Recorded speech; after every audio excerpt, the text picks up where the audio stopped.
and good morning from Cologne, Germany. We are here for the Intel Extreme Masters in Season 10 for a StarCraft 2 tournament, the second StarCraft 2 tournament of the season so far. Previously, we're in Shenzhen, China. Now, we're in Cologne, Germany to continue our pathway to the World Championship held later on next year. Joining me on the desk to start things off is Moonglade and Pig. Who would have thought two Aussies and a Brit were going to open up this show?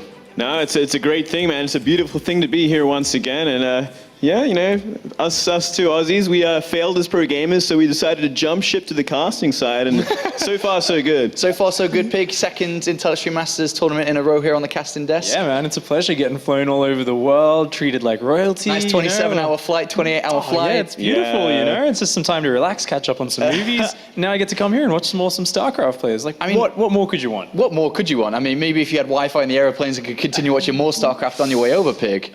Yeah, I got to get on those Korean Airlines flights, man. You know they got Brood War VODs like built into your entertainment system. No, they don't. They do, I don't think they do, man. I don't think they do. I think you're lying. Check out the sports tab. Check out the sports tab. I'll check it out next time. I mean, I'm flying from Korea all the time. I haven't seen that. Oh, you got to look at it on your way back. Well, I'm on Asiana this time. I don't know if that has anything to do with it. If anyone knows if Pig's telling the truth or not, you let us know. Totally lying. I don't know about that. This is an honest face. But one thing that we're going to be very honest and very good about these next few days is, of course, 5 days of StarCraft 2 action. It's a long tournament, it's a big one, but we're prepared, we're all very excited to continue our pathway through the Intel Extreme Masters Season 10. Today, we're starting with the open brackets. We'll be playing open bracket 1 and open bracket 2 to find out which players will make it into group stages which start tomorrow. As Group A and Group B will be played and completed, and then Friday will be Group C and D, and the weekend it's time for the playoffs. Saturday, we'll play every single quarterfinal, best of 5, back to back to back to back, before moving to Sunday, which is the semi-finals and grand finals, where we move to Gamescom to play live in the Messe Arena here in Cologne. Lots of action, 5 days. It's a long tournament. It's one of the longest ones we've had, especially for an Intel Extreme Masters. It's kind of exciting and good to be here. And the open brackets are looking very fun as well. Yeah, the open brackets are fantastic, and we'll be finding out who can qualify into group stages here, Pig, as we have Groups A to Group D with players already in there, not fully completed yet, of course, as we do look for open bracket players. But here they are so far, as Group A has Sue, Happy, and MMA. A great start to the Intel Extreme Masters group stage, of course, played out tomorrow. Group B has Innovation, comes over to Europe again, Lilbo and Fantasy. Group C, State, Lambo, and 4GG. With Group D, with the 2 slots available, because unfortunately Rain couldn't make it to play in this tournament, had to pull out last minute. And Stardust and Nurture sitting there waiting. A great set of players, Moonglade. Fantastic. I'm really excited for that Group B. That's already so stacked, and someone coming from the open bracket's going to get ridiculous. So I'm really looking out for that one. But, you know, the first 2 groups get to see those Korean powerhouses, Sue and Innovation, playing ridiculous right now over in Korea. Yeah. So that's going to be really exciting to see. Have to be tournament favorites, those two, right? Oh, yeah, absolutely. Oh, yeah. I mean, Sue's kind of having his resurgence at the moment. He's the one I'm, as a Zerg player, excited to see. It's like, you know, you see one of your favorite players and they start to slump a little bit and you think, oh, this can't be it, you know. And you look at Sue's like Pro League record, winning Kesper Cup. He's been steamrolling in Korea. So I really want to see what he can do here at an Intel Extreme Masters. I think it's going to be a powerful performance. I think Innovation is the real roadblock that he's going to have to get through. Yeah, and of course, a lot of Koreans in the tournament. We have one in the open bracket too. We can take a look at the open bracket now, as we do have 16 players that will be trying to compete to get into the group stages. And here is open bracket number 1, and there is that very first and only Korean in the open bracket. It is Patience. And then some other names in there for some of you watching at home who may not know the nickname switch. Rail is Verdi, a player that's been around for a very, very long time in StarCraft 2. We have Heromarine and Tarrantius, which is going to be our first game. We'll talk about that in a little bit. And then towards the bottom there, we have Black Cat and Mana.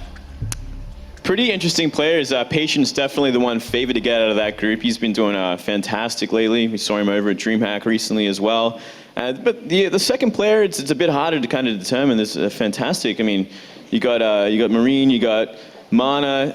It's hard to see who's going to be performing today. Yeah, and you can't forget hashtag Bly on fire. Today could be the day. Today's the day, man. You never know. I mean, that bracket, there's a few names you haven't seen kind of doing too many LAN performances, but if you think back a couple of years, you know, you've got when Heromarine was first coming out, you got Bly back when he really was on fire, hitting top 8 in every tournament. I think it's a really unique sort of lineup in that open bracket, and I think Bly, he's going to pull out some cool builds. I mean, the new map pool plus Bly, it's a good combination. It's going to be a fun day. Of course, we'll be playing open bracket pretty much straight away here, open bracket number 1. But we'll also be playing open bracket number 2, which has another 8 players that are looking to try and make it into the main tournament. Of course, some big names that are going to stand out for you. TLO, Petrit Drogo's in there. Euthermal, Goody's in the house. I can see him in front of me. Hello, Goody. Good to see you again. And of course, Rhett down there. Some big names. But again, a good set of European talent. Yeah, I'm definitely favoring Petite Drogo. There's always some speculation of how that's said. I like Pit Drogo myself. Yeah, Pit Drogo. Pit Drogo What do you like, Pig? Oh, Petit Drogo. Petit Drogo. People have, I like Petit There was a Drogo. Reddit thread about that just yesterday. I think, Pig, you better be careful, man. Is that? I assumed it was Petite, like as in the French petite. I think someone said that was completely wrong. So what is it then? It's Pit Drogo, mate. Pit Drogo. So we'll. Silent T. I like how there's just going to be 3 pronunciations and maybe a 4th and 5th from Todd and Cloris as well later on. Well, I think Todd should know the most, right? Because it's he should, probably, and if he doesn't, it's kind of like He you have to probably assume doesn't. that Todd's correct, right? No, well, we'll see about that. We should just ask him at some point. That might be better. I'm pretty sure I've actually. actually done an interview specifically with him where I asked him this question. Petite. And it's just a blank. I can't even remember what he said. So I may actually have been the guy who asked him how to pronounce it and has been mispronouncing it this entire time. But Drogo's a cool guy. I'm sure he's okay with it. I really like how Pig just set us up. That's like, no, guys, I had this interview with him that one time, and I got to ask him it, but I forgot the answer. Good job. Lots of banter, hopefully continuing through. Happy to have you here, guys, once again. But before moving on to talk about the first match, we talked a little bit about who we think is going to go through. But if you guys think you're a bit of a wizard at home yourself and know who is going to go through, you can join us in the Fantasy League, as we have another one running for the Intel Extreme Masters. It's at esl.gg/sc2fantasy. You can see the link just below us here, eslgg/sc2fantasy. And you can predict the bracket. So for today with the open brackets, you can predict the full bracket and build it up yourself. All you've got to do is join the league, make a name that everyone's going to be following your team by, and see how well you can do. And we'll match up against ourselves a little bit later on, because we think we're pretty good at this thing. Well, I don't know about you. I'm amazing at this, actually. I'm very talented. I always do it over in Pro League, and I'm pretty good. You guys have a bit of a leaderboard going, right? And I think you're at the top of it, or near the top? Yeah. Generally, I'm usually around the top, but maybe not at the moment. You get a little unlucky sometimes, but yeah, I'm doing pretty fine. To Brendan and Wolf copy you a lot of the time? All the time. They're feel like probably they watching would, right man. now, and yeah, they copy all the time. Let's move forward then to start talking about our first match, because it is going to be Heromarine versus Tarrantius. And our first player is going to be Tarrantius here, who's up just behind us. A player who's been around for a very, very long time here. He's 24 years old. And what are we expecting from him today?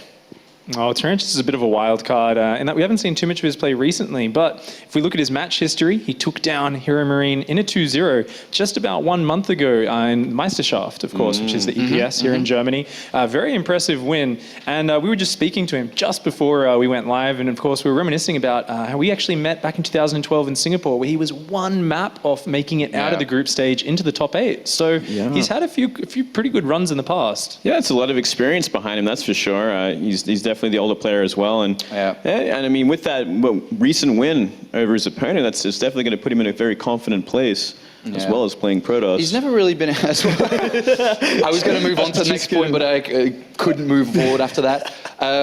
There's one thing. I mean, he's played in the German national scene for a very long time. He's reached a final in the ESL Meisterschaft back in 2013, but he's never really been able to break through into the big international scene. I mean, he played at that Intel Masters in Singapore, but he's trying to play in WCS for a very, very long time now. It hasn't had the opportunity to play in it, but you think about that and then move on to the next player is Heromarine, who also has been trying to qualify into the WCS for a very, very long time and has finally now broken through and will play in Season 3 Premier League.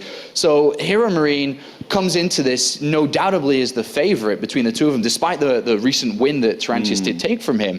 Heromarine, 18 years old, been around for a very, very long time, Moonglade. Yeah, he has. And but I mean, you look at his recent stats, and he's been on a roll. He's been playing fantastic, and getting into Premier like he did recently over Red, I believe it was. Yeah, he's always actually had very impressive TVZ. It's one thing I've always looked at him and been like, wow, it's really, really solid play there. But his TVP is going to be another question. But he's a massive contender to get out of this open bracket. Certainly, sir. I mean, he's been developing his play for a long time, and one of the things I've liked watching him as a younger player is he doesn't just follow the meta blindly. He likes to study the game and really understand it. And you see him commentating at Home Story Cup, sometimes just at Takes Apartment, a lot of the local events, and even on his own stream, he's like one of these really thoughtful players who likes to break down a situation, never really takes anything for granted. So he's always got his own twists on things, his own little builds. So if you're not prepared for exactly how he wants to play, it can get a little bit tricky for you, and I think he's going to be able to adjust very well mid-series as a result of that. Yeah, you don't think Heromarine more of a predictable player between the two of them here? I think out of the two of them, he's a little bit more predictable, but I haven't seen much of Tarrantius' play. I think though he's got those little twists. So if you haven't actually studied his way of executing those somewhat predictable styles, you're not going to be exactly used to the way he executes. Yeah, it's not too much variance in Terran versus Protoss at the moment either. I mean, you see a lot of like Marine mind dropping and kind of gets into the later game. It's pure bio. I guess it's about getting there, which is the problem, and you can mix it up in the early game just a little bit. Yeah, I think it's kind of been going back and forth a bit with the Widow Mine drops. How hard do you commit? There was that 2 or 3 weeks where everyone was like, you just get Widow Mines out as fast as you can, you boost across that map. But we've seen a bit more of the older 3 racks, some CC first, and even in Korea, a couple of 3 CC styles coming back in. Yeah, certainly a lot more greed these days. Yeah, it has been mixing up a lot. Mario was kind of the guy leading the way with like pure aggression for the longest part, but then he started to get slowed down, and I think a lot of people have a lot of inspiration from him over in Korea, so we'll see what the meta's like today. All right, I want to see who's going to be the best Australian during this tournament too, between the both of you. So we're going to go straight into the predictions, especially now I've told a bunch of people to go make a fantasy league back at home. I need your guys' input too. So predictions for the first game here before we go to the commentary team. Pig, begin. Oh, I'm going to be going with a 2-1 there for Heromarine. I think he's going to take it. That's what I was going to say as well, so I'm just going to go with that, whatever. All right, well, I'll be tallying this up throughout the weekend to see who's right between the both of you. Thank you very much, gentlemen. We'll be seeing you a little bit more later on. It's time to head to the commentary team. Of course, it is the classic combo of Todd and Kalaris. Thank you very much, boys. All right, we're getting into our first series of the day here very, very soon between 2 Germans. What better way to start things off in the Intel Extreme Masters Cologne than having our 2 Germans face off and butt heads? Yeah, one of them will advance there and have, I guess, a good chance here to go further and maybe qualify. You said it before, actually. I was recording a short video there, and you were telling me about how we're going to have a few non-Koreans there advancing to the group stage. And it's going to be cool, I guess, to see them evolve there in the tournament. Pretty stacked groups, actually. Yeah, the groups are very, very stacked. And, you know, the only non-Korean that's in the open brackets is actually Patience. So we will have quite a few advancing forwards. Also with Rain, you know, bowing out of the tournament means that we do have a 5th place decider match between not only open bracket 1 and open bracket 2. He bowed out of the tournament, is that what he did? He did. He graciously left his position as GSL champion. He's making tons of money everywhere, so he's fine. He's okay. So he has too many of it? You can never have too much money, I suppose. But, you know, I guess he's having a relaxing time. That's for sure. But anyway, between these 2 players, Tarrantius and Heromarine, both of them obviously playing in the ESL Meisterschaft for quite a while now.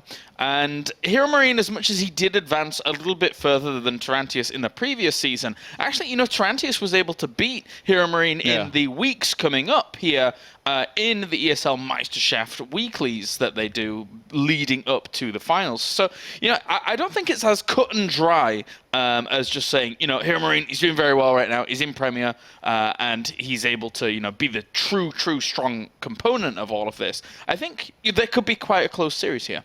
Yeah? Yeah. The thing is, Heromarine is doing well, so it seems like on paper he's the favorite and Tarrantius is the underdog, but then the race comes into play. And as much as, you know, these guys on the desk, they joke that Tarrantius was Protoss, which is true. I guess he can cheese and try and Protoss his Terran opponents. Heromarine is Terran, man. And Terran is pretty good right now. Jack G beat stats in... it was a few days ago, just very recently, with an SCV pool and a map stolen on Vanny Research Station. So you don't know what can happen, man. It can go wild. And right now, PVT is actually in a weird place, you know, where like on one day it seems like Protoss doing really well. Then you watch another series, it's like, well, Terran just kind of demolished him. Yeah. I feel like it was the same with like Terran versus Zerg a while back, where like you really didn't know what was going on. Like sometimes Terran would look unstoppable, and then next day Zerg. It kind of feels like this right now in Protoss versus Terran. Well, how does the map pool really kind of sway things here in PvT? Because obviously, you know, in the past WCS seasons, we've seen the previous map pools have, I would say, a little bit more sturdiness and rigidness to the game styles. Yeah. But does the current map pool favor a bit more volatility for this kind of matchup? I think so, because if you try to play too much macro, then as Protoss, I think you're in trouble. Like a lot of third bases are very, very hard to take on these maps. Yeah. And like myself as a player who tries to macro a lot, you know, take a third base and stuff, let me tell you, even I started cheating now because it's really, really difficult. So at the same time, if you're against a team that's like really solid at scouting and seeing whatever you want to throw at him coming, then it's going to be much harder to make anything work. So we'll see. Heromarine is going to have to be on point here, definitely, because I see Tarrantius as being on the cheesier side of things. But at the same time, I feel like one very good way could go into this series is like if he said, you know what, first game I'm going to fake that I'm cheesing, go double forge, quick third, and like play super greedy. And while he's playing defensive, I'm going to pull ahead economically and in upgrades and then win. And then second game, he actually cheeses. That'd be a great way to actually like 2-0 his opponent. Yeah, I get you. Just really, really throwing in those mind games a little bit there. Obviously, StarCraft does have quite a lot of mind games involved in it, being the strategy game that it is. And then Heromarine on the other side, do you expect anything else other than him to play in a solid manner? I mean, we saw him in WCS Challenger against Rhett, different matchup, of course, but he was really happy to prolong the game, take it longer, and just kind of win in the later stages. Yeah, that's kind of how I see him, you know, play most of the time, you know, like fairly standard, not really afraid to go up to 3 bases. Yeah. But against Protoss at the same time, if you play it really passively and like, you know, you take a 4th base, like you're going to ghost and stuff, it's going to be really hard to actually like properly make it work. So you might not even have to think about this, because I feel like Tarrantius is definitely going to be the one to try some stuff. But if Tarrantius was somehow to, you know, play macro, take a 3rd base, play Blink Colossus into like Double Forge, High Templar, then Heromarine is going to have to find a few windows to really do some damage with drops or multi-pronged attack. Because if he doesn't, he's going to be in trouble, I think. All right. Well, we have a few issues here that we are just trying to solve before we get into the game. So we're going to go to a short break. And when we are back, we are going to start things with Heromarine going up against Tarrantius. All right. Welcome back, ladies and gentlemen, to the Intel Extreme Masters Gamescom here, as we're going to be jumping into our first series very, very soon between Heromarine and Tarrantius. And as I said before, both of them in the German scene, risen up the ranks quite a lot. I would say more so Heromarine than Tarrantius, who has, you know, had a bit of a dry spell in terms of results, or never really kind of hit the heights that Heromarine has. And a lot of people look to Heromarine, especially going into the next season of Premier League, as one of the young hopefuls here in the European scene. Yeah, it's been looked at in this way for a very long time, actually, if you think about it. Yeah. And, kind of disappointed at times, but lately it seems like he's really, I guess, come back in form and doing really well for himself. So if he was to be Tarrantius, their next round would be the semi-finals there of this open bracket, and then he'd face either Black Cat or Mana. So definitely doable as well, I think, if he wins. Yeah, and if he did play against Mana, that would be a rematch of a rematch from WCS Challenger. So that one would certainly be a fantastic result to actually follow on through. A rematch of a rematch. A rematch of a rematch. Talk about storylines there, Kailaris. It's a lot. It's a lot. All right, well, we're getting into our first game here in this best of 3, as we have spawning down to the bottom right-hand corner. It will be our blue Protoss representing Planet Key Dynamics. It is Tarrantius.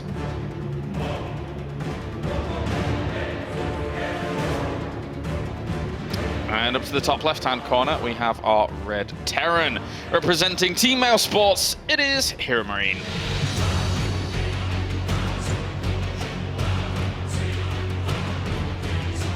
It's going to be interesting to see what both players here open with. And in particular, Tarrantius, because I think that Heromarine, well, no matter what he opens with, is going to be, you know, a quick command center and like some standard expand, whereas Tarrantius definitely a lot more of a wild card in terms of whether he wants to open for something very cheesy or even take it a little bit slower before we go into a cheese, or even try for some surprise macro, because I really expect him to play fairly aggressive there. And at least, you know, going into this series, to start things off, we see them on a map like Coda, which is a bit more of common ground, you know, but, well, the gateway is already on the way. And we will have that probe moving across very quickly. You're going to unleash the power within, Kailas. Tarrantius is going to have to unleash that power within, man, if he wants to beat Marine, Heromarine. But again, you know, to mention what I did before. Look at this, double gas already. Yeah, this is quite quick to say the least. But he did beat him recently, July the 7th, I believe it was, in one of the Meisterschaft Cups. So, what are you giggling at? I love how that voice, your voice, just goes into shift. Meisterschaft. I can't say it any other way. It's actually inbuilt within me. I can't say it any other way. I'm sorry. So, yeah, Heromarines going to have to send his SCV over. He's following this up with a Reaper. He wants to get himself a little bit of information. Look at that probe. It's already getting ready to drop down its target here momentarily. Yeah, this looks a bit precarious. Go for Pylon and then maybe follow that up with that Stargate later on. This is something that Terrans, you know, have had a little bit of problems with in the past, but for the most part, you know, there are good ways of being able to deal with it. We've seen a lot of Terrans throwing down, like, you know, having a very heavy barracks build to start things off to try and deal with it early on. Yeah, I think Heromarine is going to be very thorough here. He's going to check all over the place, and if there's something out on the map, it's very likely they might be able to find it. Nexus is going to start there for Tarrantius. I don't think he was mining gas with that many probes in the starts. Yeah, you see he's still on only 2 on one of those gases, so he might play to his image. You know, I talked about this. Imagine now he drops down like 1 forge and then goes for a robo as well and plays like super macro heavy. He's already got the Heromarine being super paranoid here about what's happening. And in the end, the probe is just used for scouting, just to try and find out what's going on. Didn't really see the factory. Yeah, I think he was probably able to realize that the factory was gonna be starting here very soon. In which case, you know, you just drop down the robo, get enough stalkers, and then you have the photon of a charge to work with as well. Should be totally fine then. Should be totally fine. He's already got his mothership core on patrol to deny the Reaper from jumping up towards the main. But it won't be going in by the main. It'll be going down towards the natural, looking to just dive in around the corner. And because this Nexus is only just building right now, the Reaper can sit back here, and the Nexus has no vision for a long, long time. So the Stalker will have to position itself accordingly. It's well placed enough that when that Reaper goes up, he's going to start shooting at it here with the Stalker, but might be able to see the Twilight. Either way, here we go. Gonna be jumping into the main. Yes, he does. Already finds it, clicks on it, and we'll try and dart on out. It's a little bit difficult to get out with the Stalker as well as Mothership Core chasing on down. And he will die off, but he got the information he needs, so he should be fine. One-way trip for that Reaper. And behind this, we have the starport going down. It's gonna be a Widowmine and Marine attack here in a second. Blink started. This is actually a build here.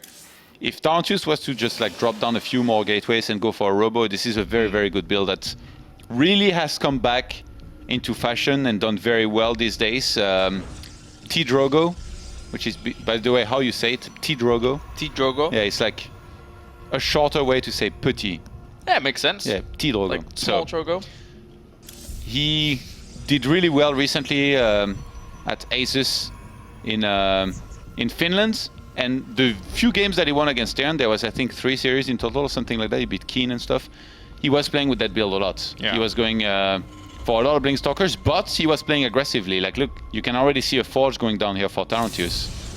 And in terms of additional gateways, he's only staying on 1, so it's going to be a bit different, I guess. But even defensively, like, this has so much potential, I think.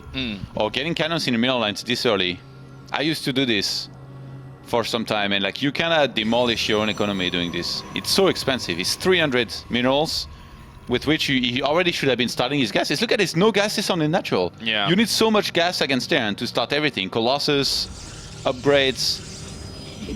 So this has set everything back just a little bit, really. And more than just a little bit. Yeah, it does look a bit detrimental to him if it's not going to pay for itself. Yeah. But you know, the Widowmine's coming along. The thing is, you can defend him with just observers usually. So now even with the cannon, like, I don't think it should be that easy to defend him. He's gonna have to pull probes and stuff. So it's a big investment, which in the end, I feel never really comes worth it.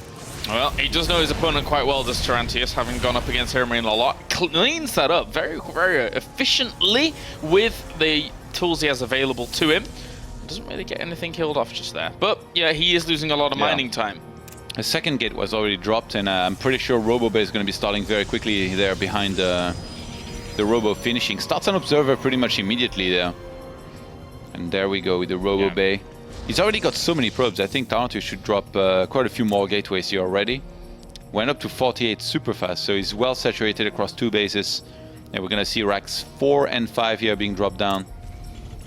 Chrono Boost and him doing what he can. What a good way to actually open up the Intel Extreme Masters Cologne, to have 2 national players from Germany here face off against one another. It's almost like a gate, like, can you defeat each other? Gatekeeper? Yeah, basically, gatekeepers, man. There's quite a few of them. To then see if you can propel yourself forward to fight international competition, and then later on, of course, the last boss, which is the Koreans.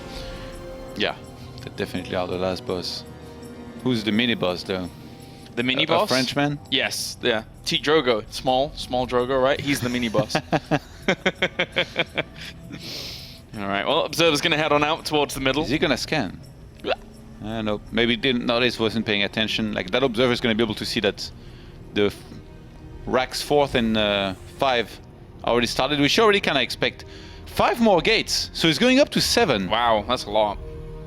That is a lot. He's been cutting probes here for quite some time. There is a chance that Tarrantius goes for a 2-base, but already when you have 53, usually you go for a Nexus no matter what. And he already has Blink. Keep that in mind. Like, he can shut down drops very easily.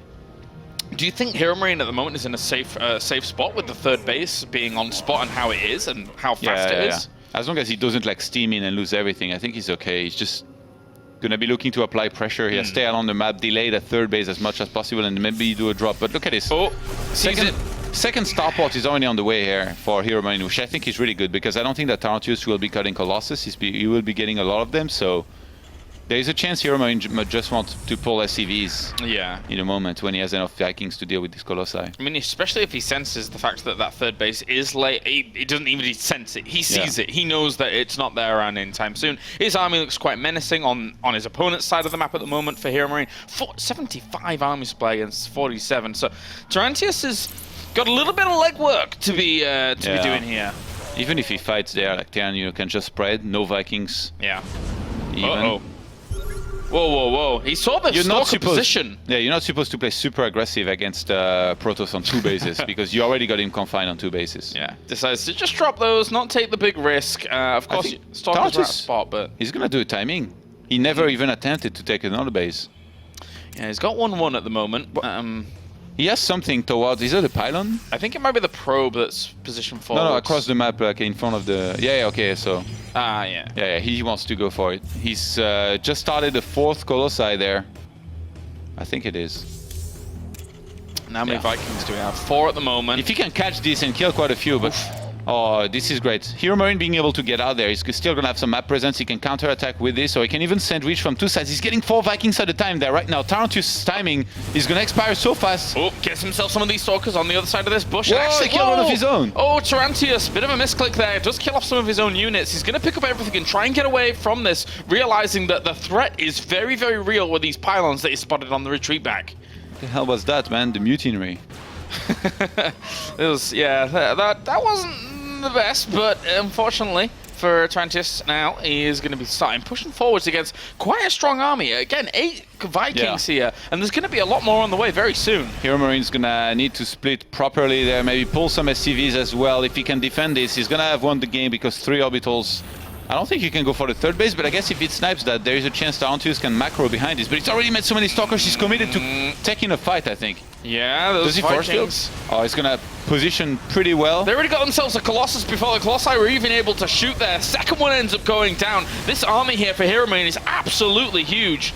As the 3rd Colossus is going to fall very quickly. Likewise, the Mothership Core dies. And all the Vikings have to do is pursue on forwards. There's no way that's going to get away. Yeah, Stalkers are trying to do what they can here, but they have to blink back every single time. The last Colossus that was with this army is going to die. There's another one on the map trying to go back home right now in the middle of the map. And Templar Archives and the 3rd base have been dropped down here for Tarrantius. Yeah. He's going to need that transition ASAP. I don't think he started charge ever. I mean, right now, there's nothing flashy Heromarine has actually done. He's just played his normal stable macro game. And he's about to press T. Yes. After pressing A and click. And it's there's nothing flashy and he's going to wreck him. No, it's going to be very, very brutal. Tarrantius right now has not much to his name. He's trying to get out Storm. He's trying to get out High Templars for some extra AoE damage, which can work wonders, but... So much more army supply. Yeah. That's a big, big army there. That is a big army, and trying to get his third base up at this point. Tarrantius is really, really on the ropes here. Yeah, he has to cancel the third base. I don't think he has enough sentries to force field that many times, so it's going to be one first wave and then actually maybe a second one. But is it enough, really? Having lost the mothership core, he's not going to have a photon of a charge to work with. If he can get Storm, he's probably still going to die, but he's going to have a chance to maybe hold this. I don't know, it looks really hard. 2 High Templars on the high Storm ground. is closing in. Storm just completed. Yeah, and he might be able to do something here with them, but he separates a few of those units up towards the front. They don't do too bad in terms of Storm. He needs to bring down these Vikings, and then that one Colossus will remain. Not too the bad Stalkers Storm are not either. attacking. Oh, A lot they of walk them. back into the Storm, and a lot of those Marines died off, but he doesn't have enough to buffer for this army, Todd. Yeah, he's going to have to pull some probes there. The supply is plummeting very rapidly. Why did he drop down 4 more gates? I don't know. This is going to be a bit difficult for him to really deal with. That's a very weak Terran army, but the thing is that nothing can really get to it. One more Viking tries to kill off this Colossus, but it survives with 8 HP. Is he seriously going up to 11 gates on 2 bases? Why not, man? It's like, you just need more gates, I guess. Just it's pretty What? crazy. It's pretty crazy. But I think all the money that was going into the Nexus is just like, well, you know, I've got to get more units out really, really fast, somehow, some way. I think to win this, like Tarrantius, he needs like some insane storm drops to kill like a lot of SCVs and just 6 storms in general, which the army of Heromarine should be too big to lose to anyway, but I guess if he completely messes up, there is a chance. Look at this, charge is gonna start, +2 ground armor, and an immortal as well. So I think Tarrantius, he has every intention of expanding from there and then camping with a lot of High Templars to try and defend whatever is going to be thrown at him, because he knows that there's going to be a follow-up attack there no matter what. Yeah, the ghosts coming out here is almost going to be the nail in the coffin for Tarrantius. They will power down those High Templars very quickly, and the thing is that Tarrantius doesn't really have much still to buffer for this army. Charge on the way, cool, yeah, but you need to have a lot of Zealots to be able to make that work against this kind of Bioforce, and right now he doesn't have that many at all, only 10 available to him. Yeah, it's I think if Tarrantius, like, if he was given the time to get like 7 High Templars, it becomes so much easier to like actually have potential to hold this, but now having Ghosts, Heromarine, assuming he doesn't completely mess up, he scans and snipes, or even he MPs some of these High Templars, I think he's going to be okay. Yeah. Gonna push through the middle of the map with a maxed out army here is Heromarine, and Tarrantius somehow needs to buy some time. Somehow, some way would need to buy time, but it's going to be very, very difficult against this kind of force, especially when he's trying to set up a third as well and defend it. There needs to be an overextension or something from Heromarine, surely. Yeah, he needs to basically get showered in the storm there. I don't think it's gonna happen. He's got to go forward, gonna go for the snipe, but get stormed before. Not a big deal though. This is gonna get healed over time. Yeah, there's not that too many Vikings here, but still probably quite enough to slowly start picking away at this. Blinks forwards with the Stalkers, trying to focus down some of those units. But at the same time, some of that bio even got on top of those Colossi there to the left-hand side. There's not about a Storm to actually do some damage to those Vikings, but there's no AoE damage left here for Protoss. The Vikings are going to land. Force fields are trying to keep this out and at bay. There's some units in the natural actually kind of wrecking his economy there. Yeah, and there was just a few more Zealots to warp in and help that out, but 24 probes have died. he's divided and conquered. He's 100 supply up. Heromarine here in game number 1 with just pure macro focus alone, really. GG. Game number 1 goes to Heromarine. And that was a very, very strong showing for him to start things off here in this game. Yeah, didn't even break a sweat. Easy peasy. Just, yeah, went for his double starport, made enough Vikings, and had a nice hold, I guess, because, like I said, Tarrantius, I feel like at the same time, it's probably his best shot to try to go for this kind of build to do well, but you expect it if you're a Heromarine. And he saw it coming, and he had enough. He had more than enough against this attack. Really knew where he was at every stage in that game by the looks of things, and it did show. Ladies and gentlemen, we're going to a short break, and when we're back, it is going to be game number 2 between Heromarine and Tarrantius. Welcome back, ladies and gentlemen, to the Intel Extreme Masters, as we're going to be getting into game number 2. Heromarine looked fantastic in that first one. Just really very, very well ironed play. Similar to Todd's shirt. Very, very well played and very, very well orchestrated. There was no creases, Todd. No creases. Hey, what about you? That's why I said your shirt, not mine. Oh, it is though. It's not. What? It's It's beautiful. not very well ironed. It's not ironed at all. That's why I'm wearing a jacket. True story. All right. Well, obviously Tarrantius is going to have to kind of just smoothen out his play here going into the next game. I think, like I said, like trying to kind of fake that he was going to macro fail this time. So maybe this time he actually goes for it, or he needs to do something a little bit more aggressive. He missed his timing in the previous game. Felt kind of like off. Yeah, I can definitely see that. I can definitely see that. Maybe he tries something a bit more aggressive here. Maybe he tries to catch Heromarine off guard in this series. But we're getting into it. Game number 2 now, as we have spawning up to the top right-hand corner. It is our blue Protoss up against the wall. It is Tarrantius. We'll see if he can pull it back here against a player that he has played a lot against in the ESL Meisterschaft. As we have spawned down to the bottom left-hand corner, it's a champion of the national here, or a previous champion representing Team Mouse Sports. It is Heromarine, a true Meisterschaft veteran. Pushing it too far, man. Well, I love saying the word. Yeah, It's fantastic. you say it well. Thanks. On this map, being cross map, I feel like if Tarrantius was to try and play, you know, into a third base and a little bit more defensive and macro, definitely would help the fact that it's cross map, even though, you know, drops can be scary. It's gonna take longer for Terran to actually get across there, and with a few well-placed observers, you're gonna be able to do okay. Now, does he actually want to try something like that? Well, I guess we're gonna have to see, because he goes for the same scout as in last game right after Gateway, and now it's all gonna be about, does he drop 1 single assimilator or 2 again? I think your analysis of the initial way this series could play out was definitely on point. Show something in the first game, don't necessarily kind of go super cheesy off it, but then show similar in the second game, and then try and bring out something pretty a bit more aggressive. I think that'd be really cool. Yeah. I think actually it's risky to say that, because usually with Protoss it's like show something similar in the second game, and then as much as you're supposed to macro, you just kind of cheese anyway because you're Protoss. So I see. Only 1 single assimilator here so far for Tarrantius.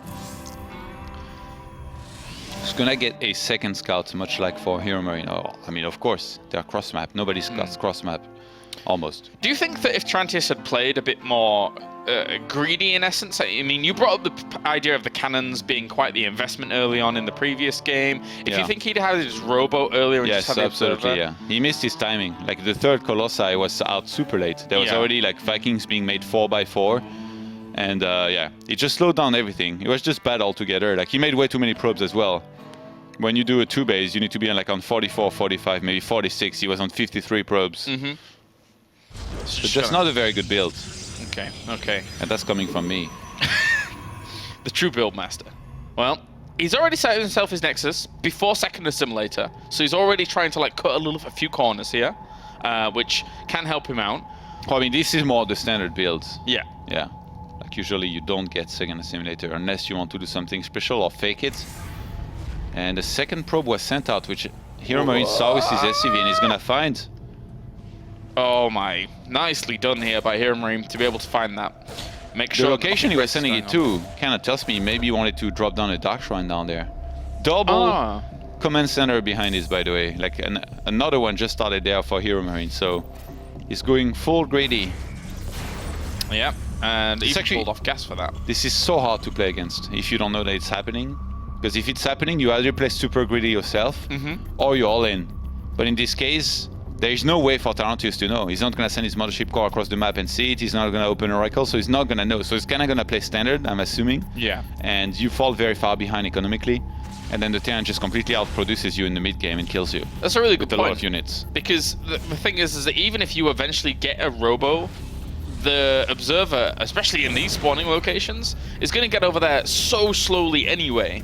Yeah. Off the back of not having the information prior, and it can get really, really snowbally. Usually when you observe flying in and you see the third orbital, your mind is like, oh, come on. the tilt begins. Not again.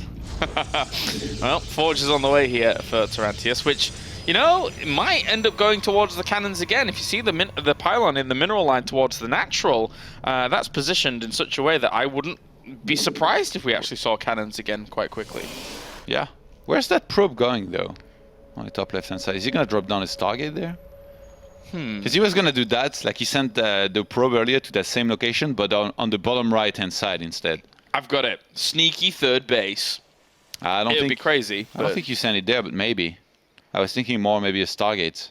Well, there's the cannons in the mineral lines, so he's really careful about these Widowmine drops. And he drops the scan, sees the cannon, and Heromarine behind all of this. He's pretty happy. He opened 3 Yeah. CC, and then there's a Protoss that's making 1 cannon per mineral line. Yeah. That's actually, I think, Heromarine, he picked up on the fact that Tarrantius opens like this, and that's probably the best build that you can do against a Protoss that opens cannons like this. He's making that use less static defense. That's actually, like, I guess, decent against Widowmine drops or harassment. And you go 3 CCs, like you're the happiest guy ever. Look at this. That pylon on the top left-hand side is warping in sentries. He's gonna drop down 4 more gates. He's gonna be a big gateway attack, which might actually hit at a time when it could do something. Because against 3 command centers like this, the units, the bio production is not gonna be that massive. It was only 2 barracks for Heromarine there, so he's not gonna have actually that much bio. And if you get a bunch of sentries like Tarrantius is doing, they build up an energy and then you do the attack, you're actually gonna be in a very good setup to do a lot of damage, maybe even kill a Terran. Is hiding the sentry warpins really far away quite clever? Because if Heromarine saw a load of sentries at the front, maybe he'd be like, wait a minute, what are you up to here? Yeah, it's very important that the Terran does not see this coming, because otherwise he gets enough bunkers. Actually, Heromarine, does he send out an SCV right now? That stalker at the front is a little bit of a tell. Usually you don't poke like this. He starts turrets. Luckily for Tarrantius, it's not a Stargate. And he actually, this is really scary there. There is a very good chance like this might kill Heromarine or do a lot of damage. He's gonna have to go into his main, barely defend with a few SCVs and then get the clutch win. I'm calling it, Lars. The clutch win. Well, we already said, that Tarrantius has to do something a bit more aggressive here, maybe against Heromarine, who did look well set up, well prepared. Go. And he needs to move off the ramp, I think. I don't think he can defend down there, even if he pulls SCVs, but he might try to anyway. Might try and divide some of these units up. There's the stim, though, actually. That's quite a strong bioforce here, with the SCVs in tow. These force fields were horrendous. They did nothing. You were supposed to trap the army and kill it ASAP there when it's like this. And now, I mean, since he's bought some more time here, the Bioforce, technically with every stim, is getting a little bit weaker, but it's still very strong. He's going to try and block things off with the factory. Now he's trying to go for the army, but look at this. The positioning from Heromarine here is quite good. Oh, and he can't walk up the ramp. That's suicide. So this is quite interesting here by Heromarine. He's basically made bunkers out of the buildings he's using. Tarrantius needs to be doing damage now. He's going to be trading here a little bit, trying to get some more of those Marines. Medivacs are out now. Yeah, and This was horrible. That timing window is rapidly decreasing because of the medevacs that he had. Dark Shrine, man. When this fails, you go Dark Shrine. Well, there's the Twilight Council. He's getting the Robo Bay as well, and he has gone back into pro production for a little bit. But there's nothing you can do. He might force field, yeah. You turn around against this. Well, he's got to try something, because all those units having stim is going to just continue to chase them down. Good saves there by Heromarine. Picks up some of those units and just gets them away from the Zealots, and that was a great trade for him. Yeah, much better. And behind his Tarrantius actually block one of his probes in. He's gonna try to... he failed! No. He tried to squeeze it out. Poor little guy will just be on patrol for now. He can, maybe if he makes a gas between the assimilator and Robo Bay, maybe he can get out. But right now, Heromarine is gonna be very comfortable to fly to his third base, take it, and Immortal's on the way, Blink as well. Tarrantius in a lot of trouble. How much damage does he even have on the output of an army to deal with this kind of big drop that could potentially He has a lot of gate units and an Immortal and like Photon Overcharge, so maybe he can deal with this first wave, but when the new wave comes in with enough medivacs and stuff, it's gonna be really, really hard for him to even fight if he was to stay on 2 bases. So I don't even want to imagine him trying to go up to 3 bases. Well, he's already found himself some guaranteed damage. Basically, he's actually going to go for the Robo Facility, and if he gets that, that's no Colossi to speak of just yet to deal with the oncoming wave. And as you said, Heromarine opened up with a very, very greedy build to start, so his macro is going to be flying again. How exactly did Tarrantius beat Heromarine last time they played? Because right now it's looking like Heromarine, he's toying with his food, Kailas. It must have been a bit aggressive. Maybe Heromarine was having a bit of a harder day. But maybe he was like you, he was a little bit under the weather. Thanks. Well, I'm always under the weather, man. I'm British. There's always rain. It's okay. I'm okay with that. And this third base will finish up. Oh, well, I mean, it's been going for quite a while. It's been well sustained here by Heromarine. A little bit of a supply block. The desperation Templar Arca is going to come into play. There's been a few of those desperation transitions here in this game, unfortunately, for Tarrantius. Sadly for Tarrantius, Death is marching towards him. And Heromarine being on 3 bases, I mean, even if he throws away this army to trade it against Tarrantius' army, it's going to be worth it. I think he might just be able to kill him anyway.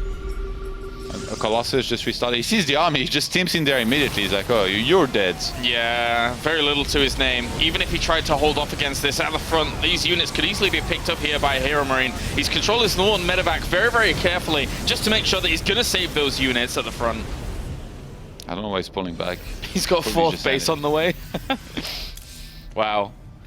Marine, he is looking on point right now. On point. I don't think Tarrantius is ever going to be able to get charged this game. He's already broke on gas here on 2 bases. He's trying to get Storm and getting Colossus at the same time. I don't know how that's going to work out. Look at this. Heromarine maxed out at 15 minutes there. It's going to be dropping in the main and attacking the same time elsewhere. The Stalkers, actually, they are close by. Yeah. Get a snipe. Oh, yeah. Big army still moving across the map. He's taking a He's going to drop on top of the army and come in from the other side. Uh-oh. Well, it's very, very difficult to deal with this. He could even get that Colossus very quickly with that little army that he's dropped on in. The force fields are holding off to the left-hand side, and actually the Colossus keeps its life for now, but Heromarine doesn't even care. He will just plow through those gateway units. Totally forgot about the photon of a charge as well, but it won't matter. Colossus taking some damage up towards the left. Storm's going to litter the field, but in the end, this is too much bioforce here for him, as Heromarine, one of the true Meisterschaft champions, is going to be able to take the first victory here in this open bracket. GG, Mr. Heromarine, showing his worth. Did very well there. Very well conducted, I guess, series. The third command center a little bit greedy, but if you can get away with it, I mean, it's great of a build to go for, and he will move on to the winners bracket semifinals there to face either Black Cat or Mana. Oh, he's probably pretty happy about the 3 CCs. Yeah. Whereas all the Protosses in the world were watching and they were like, oh god, like, how do you counter this thing? Actually, to be honest, I really feel like that build that Tarrantius blindly went for, he could have done well, but he had to go for the army immediately and snipe it. Not let the army go up the ramp. That's very important. And I don't know what he did, really. Like, failed the force fields, didn't go for the army, and then behind this, he was always going to be in trouble. Oh, well. He does have another shot, of course, here in the open brackets, does Tarrantius, as there is a lower portion of the open bracket in each of them. But for now, we are done here. We're going to hear from the winner advancing on. It will be Heromarine over at the desk. Thank you very much, Claris and Todd. Average casting as always. Joining us now, we do have Heromarine. Congratulations on a good start to the open bracket here. Just going to go straight into it. Pretty easy victory for you there. No troubles so far. I had some thoughts about his playstyle in the first game. Like, he likes to play aggressively after he plays very defensively. That basically means that he tried to blind counter my Widowmine drop. Since he went into Twilight and Forge, that means he will not have any scouting out in time for like a 3 command center build. That's also the reason why I went for it in the second game. Yeah. And yeah, everything went like I expected it to go. So yeah, I feel like it was pretty easy, but in the first game I was a bit scared at some moments. I mean, apart from that, so 2-0, are you expecting this group, or bracket should I say, to go in your favor? Are you looking at this like, I should go through, shouldn't really have any difficulties today? You look at it that way, or do you actually see, well, this could be difficult? Because I know there's patience in there, which could be obviously very tricky, but what are your thoughts on the bracket? I have always a very negative way of thinking. I'm like optimistic, but I'm also realistic.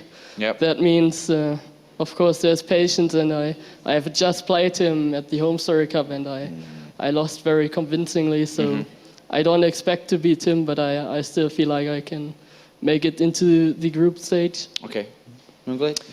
Just back to the games for a sec. In game number 1, were you expecting like a 2-base all-in like he did at all? Because you were moving around the map, you were kind of in a good position for a counterattack, but then he just kind of moved out with his whole army and found you. Were you expecting that at all? Yeah. Yeah? I was expecting that. That's also why I tried to deny his third base, because he likes to put down a fake third. So yeah, it was a bit risky. But at home, I went into 2 starports, Right. which basically sets me up for a worker pool, which is, yeah, the scenario is basically the all-inner, all-ins, the all-inner. And I was the one who was defensive at that moment. Yeah, you played it very smiley. Is this the kind of the style he played last time? Was he defeated you like maybe like a month ago? Yeah, I remember. Was that the same sort of style, like super aggressive, all-inish kind of style? I think so, but in those EPS or ASLM cups, I don't really play seriously. Okay. I try to save up strategies for the playoffs, for the EPS. For this reason, I forgot about that game or that series, because I was playing pretty greedy at that time, and he played similar. Where would you, it's a bit of a question outside of the games. So everyone looks at the German scene, quite a few decent players here. Where do you rank yourself in the German scene? 1, 2, 3, where are you? Personally, you look at yourself like, you know, Kung Fu Panda's pretty good, Tilo's pretty good, there's a couple of other players like Glambo very good. Where do you see yourself? I don't think you can say like he is the best German, but I feel like I'm among the best, I think. Since like players like TLO don't play the German championship, so you don't get to see them there. Yeah. That makes it a bit useless, the German championship that is. For this reason, I feel like Germany has quite a lot of solid players, and I think I'm one of them. You can see that in the WCS this year. That's right, Premier League. So looking forward to seeing you there. Thank you very much for joining us, and best of luck in your next game. We're going to be going to a very quick commercial break in a second and set up for the second game. But before that, make sure to check out plays.tv for all the action you've missed, or maybe you're going to miss in the future. Plays.tv has all the action, all the games, and all the highlights from the Intel Extreme Masters here. We'll be right back.